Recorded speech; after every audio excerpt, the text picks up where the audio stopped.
Center, as we like to say, it's Seattle's living room. And we're really happy as a council-sponsored event to make this available for all our panelists and the public here to talk about and learn more about, obviously, a very important issue, the paid sick leave, something that will address the concerns and interests of perhaps over 100,000 employees who would like to have paid sick leave, as well as the interests and concerns of the businesses who provide tremendous services to our residents, our tourists, our workers, and who make our economy strong. So this is a good balance of representation on the panel. I look forward to hearing it. And I want to, at this point, introduce Ben Noble, Dr. Ben Noble, who's our Chief of Staff, Central Staff. He is the person that is working with myself and other council members to craft legislation that is as tight, reasonable, and as functional as possible. And so he will go through some of the highlights of the legislation. So, Ben, please.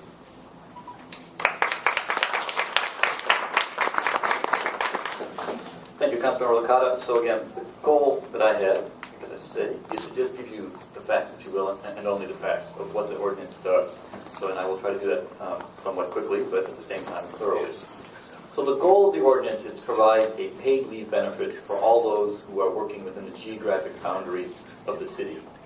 The ordinance is titled Sick and Safe Leave, and creates such a chapter in the Seattle Code. And the safe in sick and safe refers to particularly to victims of domestic violence and giving time off to address issues related to domestic violence.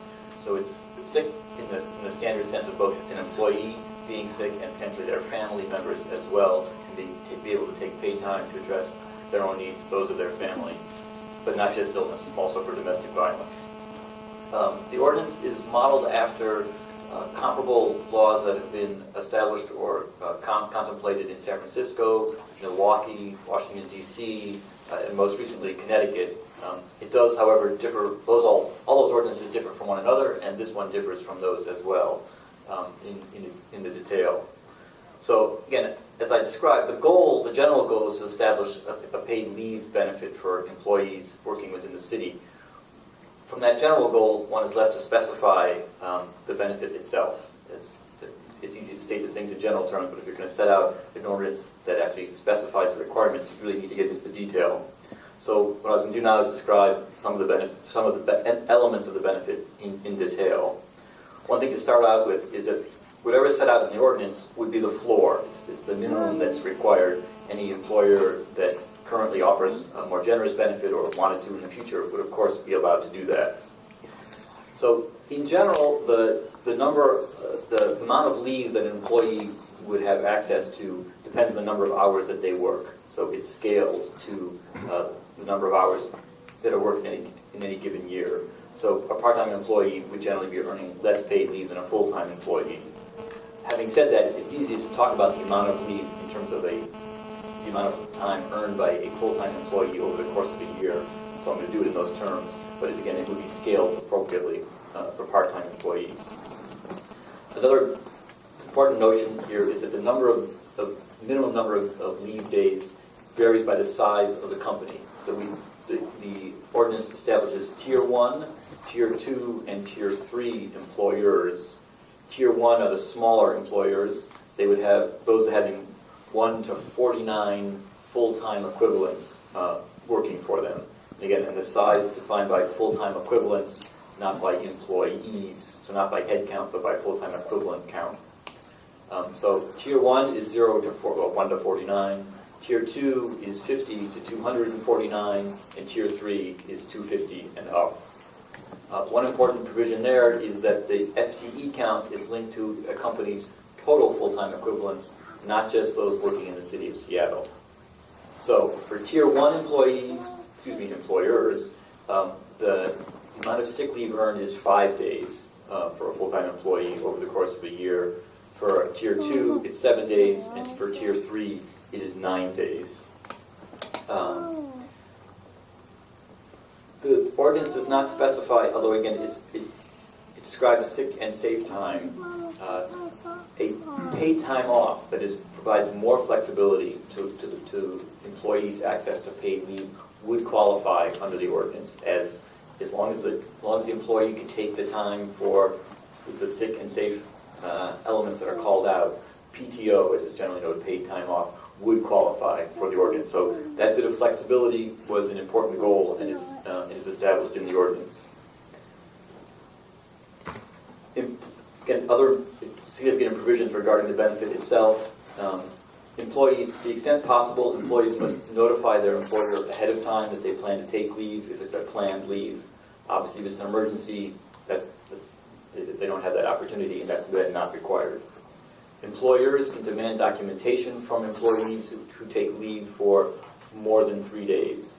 So they can use that to verify what was the purpose of the leave. In terms of accrual and eligibility, these are, again, important provisions. The accrual of paid leave begins at the time an employee is hired. So from day one, they are accruing leave. However, they are not eligible to take leave for a certain period of time.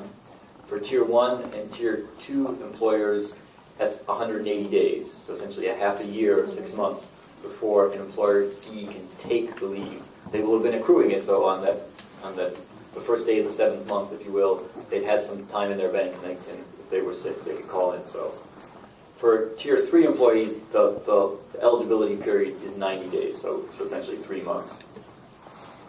Employees can carry over unused leave, but they can't take any, they can't be required, an employer can restrict them to take no more than the 5, 7, or 9 days. So the carryover doesn't let you accumulate lots and lots of days that you can use in any given year, but it does mean that an employee could use, essentially their second year, if you will, could take paid leave sometime in January, even if they wouldn't have otherwise accrued it during that period. So there is some carryover, but it's fundamentally limited. So a last thing about the benefit itself, and it's a provision that's unique to Seattle, is that there is a shift swapping provision that's specifically targeted at employees who work for tips or work for commission. There's an interesting relationship for those kinds of employees between them and their boss, if you will. And that is that the shift, their base wage, which is typically minimum wage or something comparable, is only a portion of what they get to earn if they report to work. So they actually have a very strong incentive to come to work even when they're sick. And again, from a public health perspective, having employees come to work when they're sick is not ideal. There's concern about them getting both their colleagues sick and potentially public as well. So under the shift swapping provisions, if a tipped employee or commissioned employee calls in sick, what the employer can do, and voluntary on both sides, but what an employer could do is say, okay, you're not coming in today, but if you're willing to come in tomorrow or the next day, they can agree on a shift to swap over to. The employee agrees that swap will happen. The employee then gets an opportunity to earn not just their base wage, but the tips as well in this shift that they swap to.